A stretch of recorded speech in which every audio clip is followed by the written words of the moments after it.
Lucena for our mural launching. To start our program, we have Kadawat Almazan for our invocation. Ganyan magsapadan kung saan ka kung Amen. Amaming andang sa dilangit, madaydayaw kayo ama, iti daytoy nga aldaw, ta kayo apo, iti rason no apay nga andang kami, nga nagpipuyog kita, nga ditoy na lugar, iti barangay, Lucena. Padayawan ta kayo ako Diyos, kapo iti pigsa, iti bagi, iti tunggal may sa pagyamanan ni apo ama, iti chance and to apo iti barangay mi tapno kadi daytoy nga mural activity ket mai-realize Father God agyaman kami kadagiti tao apo kas apo Councilor Yangot na Councilor Datwin kadagiti bisita apo Dios kunti Eagles ama nga isuda apo ti mangidada ulo iti daytoy nga project dawatan mi katiwa apo iti presensyayo tapno kadi marami daytoy anasayaat ken naimbag para iti komunidad. Padayawan ta kayo apo Dios ket itanod ni amin apo dagitoy kada kayo.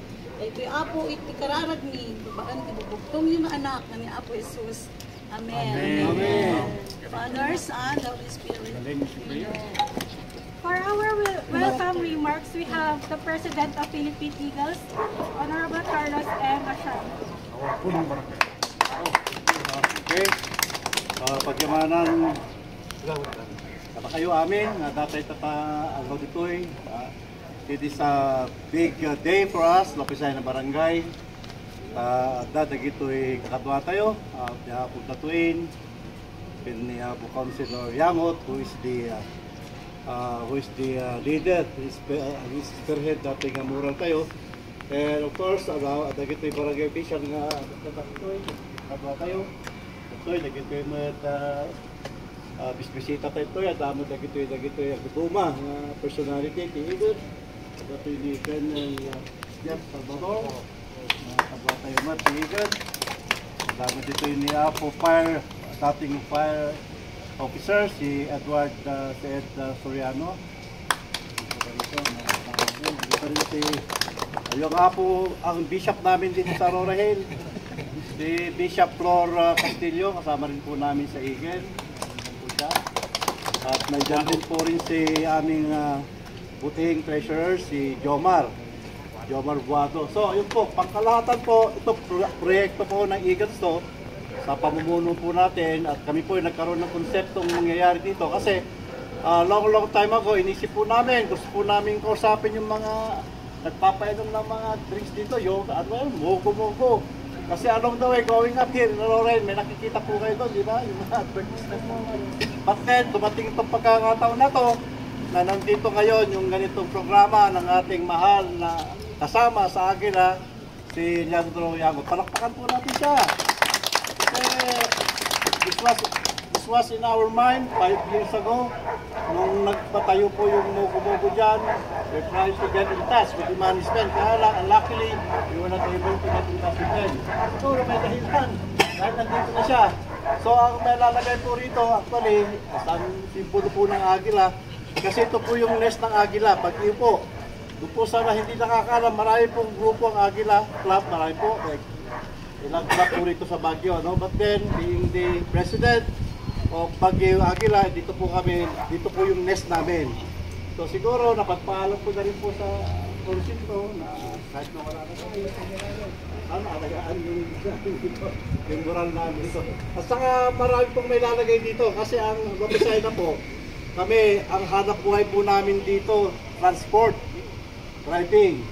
Yung mga sinauna po natin dito, marami pong sasakyan natin dito. Alam po ni Councilor Datwin yan, dahil taga rito naman po siya, marami pong jeep dito. At may pagmamalaki po naman namin. Dahil karamihan po sa ating mga drivers, yung mga ang tawag dito, yung nagyan anak na, nagyan kadagat, nanarpas na. Ada ti PMA graduate dito, ada ti doctor, engineers, nurses, and mga marami, may mga achievement na dito. So, may ilalagay po lahat yung mga mukha, yung mga kot po nila rito. Yung mga mukha na. With that, siguro, tayo po ulit. Palakpakan po natin itong mga bisita natin ngayon. At napakaganda po ng araw. So, good day sa atin. God bless. At salamat po sa inyo. For our next po is rationale of the program. program, we have Honorable Councilor Leandro Lamot Jr.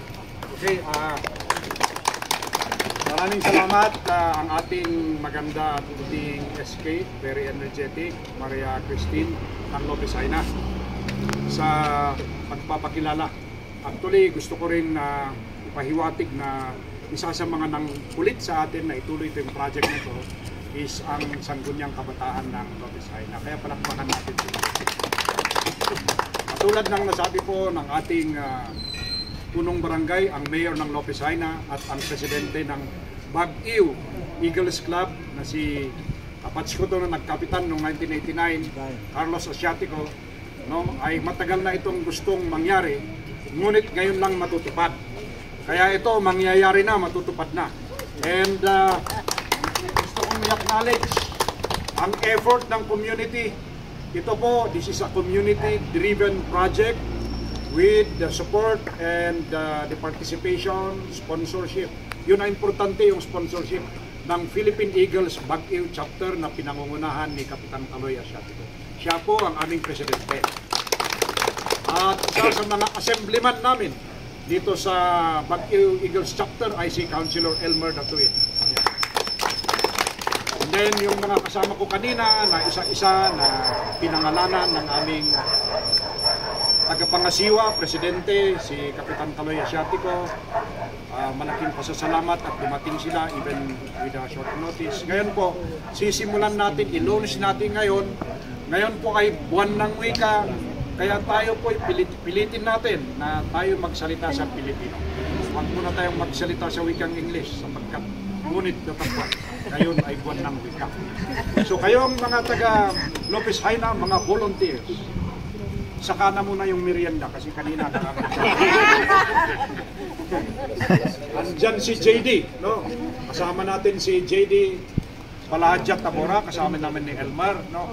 Sasama rin sa Eagles, kaya pinapaalam namin sa aming mahal na Pangulo, Presidente, si Kaloy Asiatico, bagong recruit. Yun, ito ang first na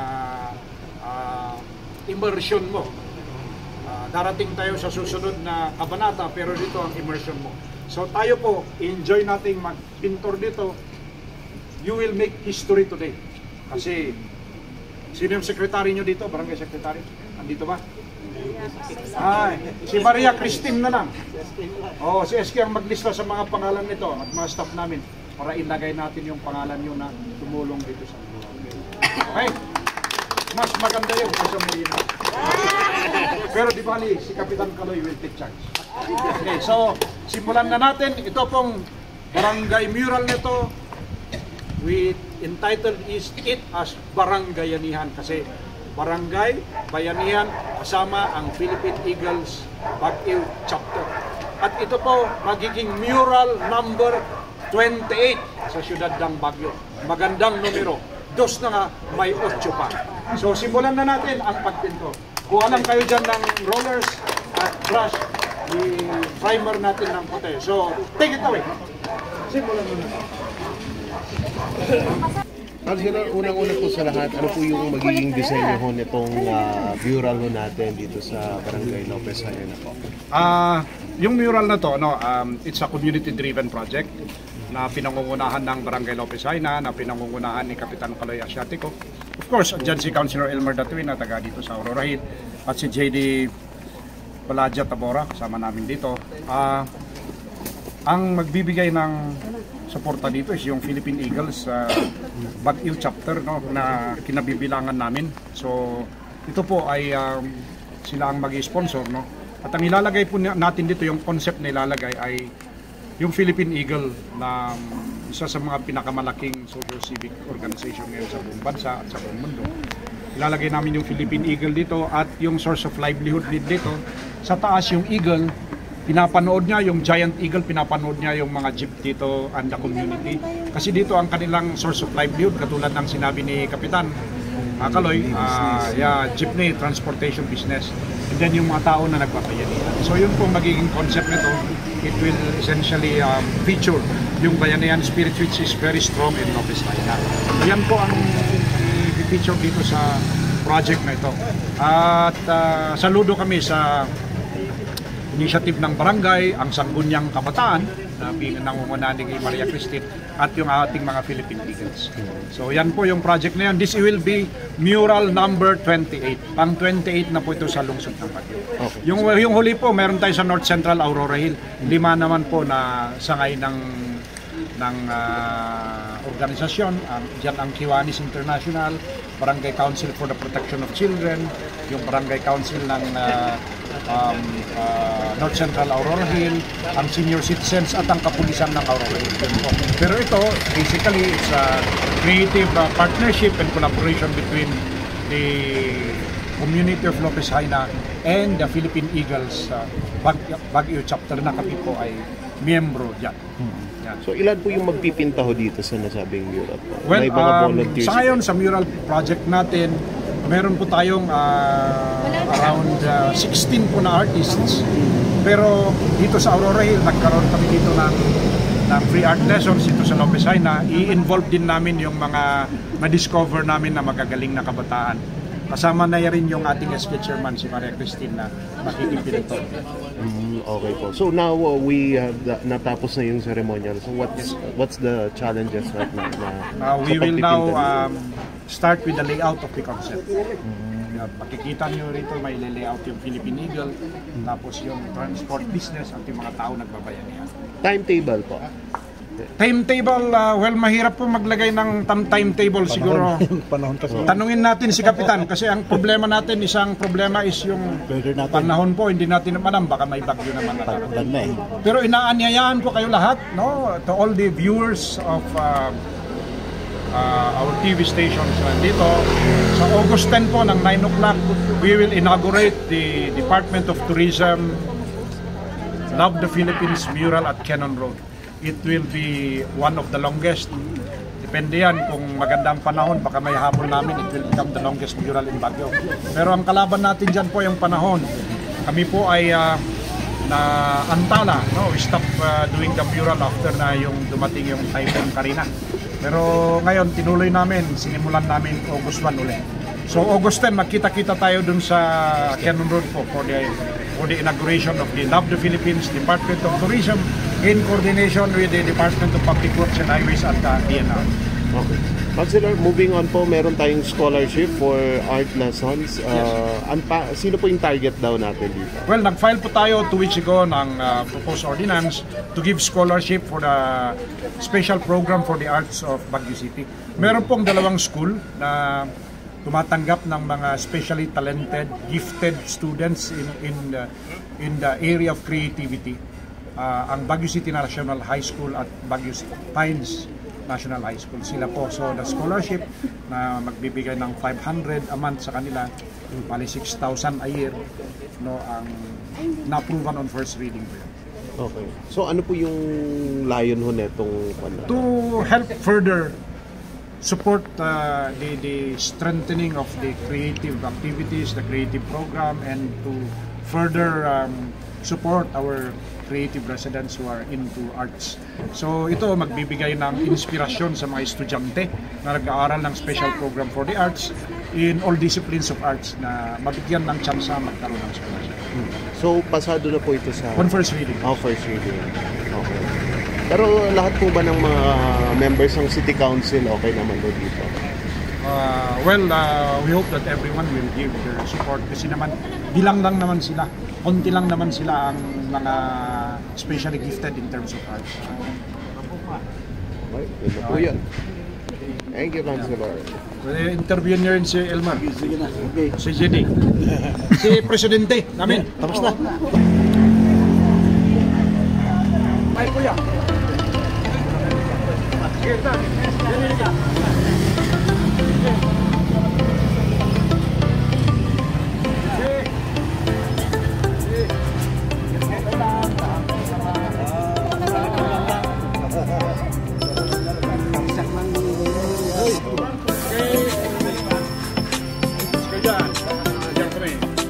Okay, fire! 5, 4, 3, 2, 1, banner!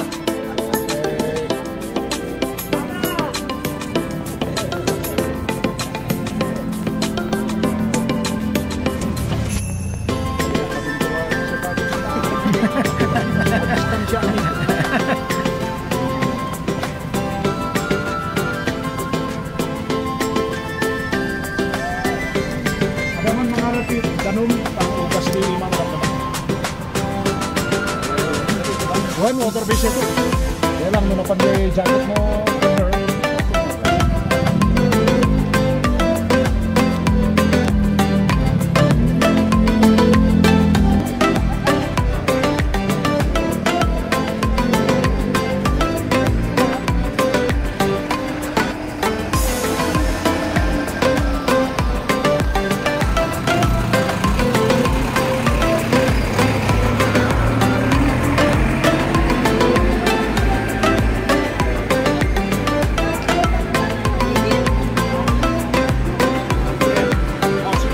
partner,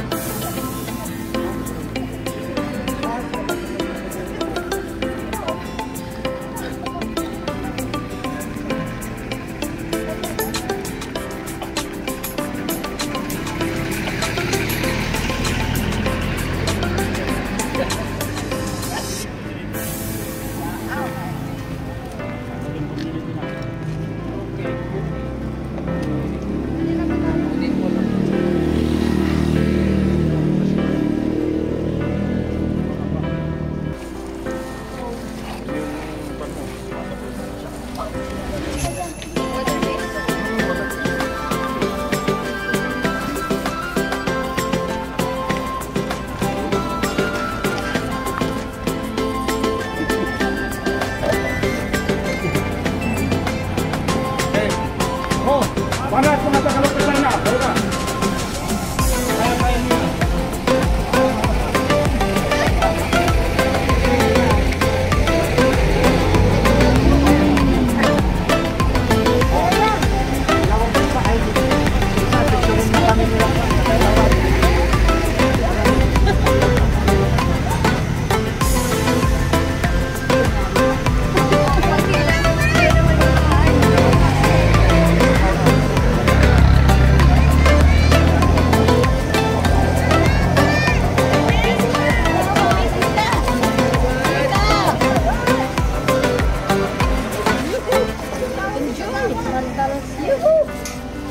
Oh, ang talsik ya. Pababa pa nga ito lang. Oh. Bakit hindi ka nakahawak na ano?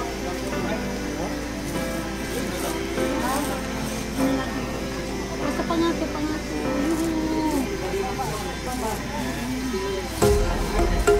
Pwede rin. Picture na Ate Lisa. Ilang kwan to nga